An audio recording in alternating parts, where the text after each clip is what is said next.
নমস্কার বন্ধুরা, রাখিস রকমারিতে সবাইকে স্বাগত। আজ আমি আবার নতুন একটা রেসিপি নিয়ে চলে এসেছি। তো দেখে নিন আমার রেসিপিটি একটু। প্রথমে আমি একটু বাটির মধ্যে নুন একটু দিয়ে জলটাকে মিশিয়ে রাখছি। বাজার থেকে আমি 1 কেজি আম এনেছিলাম, সেই কাঁচা আমটি ভালো করে কেটে চোকলাটা ছাড়িয়ে নিচ্ছি। চোকলাটা ভালো করে ছাড়িয়ে নিয়ে আমি কিছুক্ষণের জন্য 10 মিনিটের জন্য আমি নুন জলের মধ্যে কাঁচা আমগুলোকে ভিজিয়ে রাখবো। এইভাবে কাঁচা আমগুলোকে ভিজিয়ে রাখলে টকটা অনেকটা বেরিয়ে যাবে আর আমটা একটু নরম হয়ে যাবে, যার ফলে আমার গ্রেট করতে সুবিধা হবে। তো এবার আমি গ্রেট করে নেব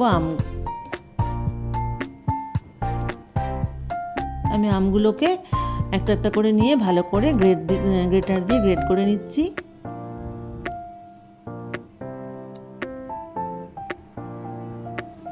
আমার গ্রেট করা হয়ে গেছে। এবার দেখুন আম যতটা পরিমাণ মানে পারা যায় রসটাকে নিংড়ে নিচ্ছি। নিংড়ে নিয়ে আমি বাটির মধ্যে রাখছি, যাতে করে জলটা বেরিয়ে গেলে অনেকটা টক ভাবটা বেরিয়ে যাবে। দেখুন এতটা আমার টক জল বেরিয়েছে, দেখেছেন?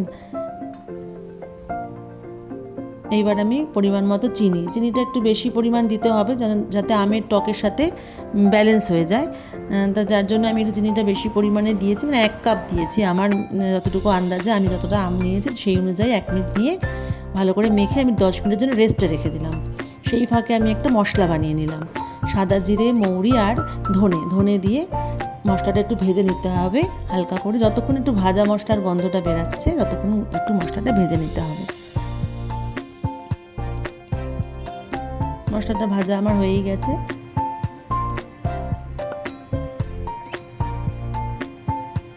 এবার আমি মিক্সারে নিয়ে নিচ্ছি মশলাটা।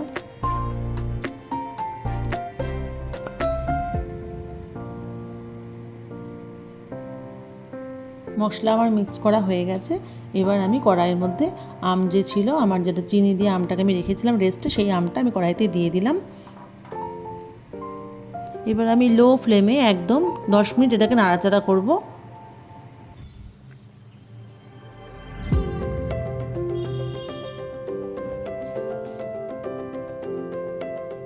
নাড়াচাড়া করা হয়ে গিয়েছে। এবার আমি একটু হলুদ দিয়ে দিলাম, হলুদ গুঁড়ো, আর একটু লঙ্কার গুঁড়ো দিয়ে দিচ্ছি। লঙ্কার গুঁড়োটা কেউ নাও দিতে পারো, স্কিপ করতে পারো, কিন্তু আমি এটা দিলাম। নুন দিয়ে দিলাম সামান্য পরিমাণে, দিয়ে এবার নাড়াচাড়া করব। এবার যে মশলাটা গুঁড়ো করে রেখেছিলাম সেই মশলাটা দিয়ে দিলাম, সেটা দিয়েও নাড়াচাড়া করে নিতে হবে। এখন 1 বাটি মতো তোমার মিল্ক পাউডার, যেটা আমুল, সেটা দিয়ে দিতে হবে। এটা কিন্তু দিতেই হবে, এটা কিন্তু মিস করা যাবে না। এটা না দিলে পরে আমাদের যে নাড়ুটা যে আমি করব সেটা ঠিক ভালো হবে না, মানে আটবে না। তার জন্য এই গুঁড়ো দুধটা আমাদের ইউজ করতেই হবে, এটা কিন্তু স্কিপ করা যাবে না। দেখুন এবার অনেকটাই কড়াই থেকে আমার ছেড়ে ছেড়ে আসছে জিনিসটা। এবার ভালো করে আঠা আঠা মতো হয়ে যাচ্ছে। এবার কিন্তু মিডিয়াম থেকে লো ফ্লেমের মধ্যেই করতে হবে। এবার হয়েই গেছে, দেখুন নামিয়ে দিলাম আমি আমার এটা মোটামুটি। এবার সর্ষের তেল হাতে নিয়ে নিচ্ছি, যাতে করে ভালো করে নাড়ুটা আমি করতে পারি। একটু গরম আছে, তো হাতের মধ্যে আপনি একটু তেল লাগিয়ে নিলে সুবিধা হবে।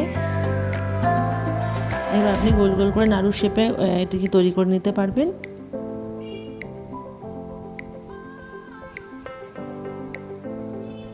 এইভাবে করে করে গোল গোল করে রেখে দেবেন। এটা তো ভিনিগারও দিতে পারেন আপনারা, আমি ভিনিগারটা দিইনি। ভিনিগার দিলে আপনি এটা অনেক দিন ধরে রেখে দিতে পারবেন। কাঁচা আমের নাড়ুর এই রেসিপিটি কেমন লাগলো অবশ্যই সবাই কমেন্টে জানাবেন। ভালো লাগলে লাইক শেয়ার করবেন, আর বাজারে কাঁচা আম থাকতে রেসিপিটি আপনারা একবার ট্রাই করবেন।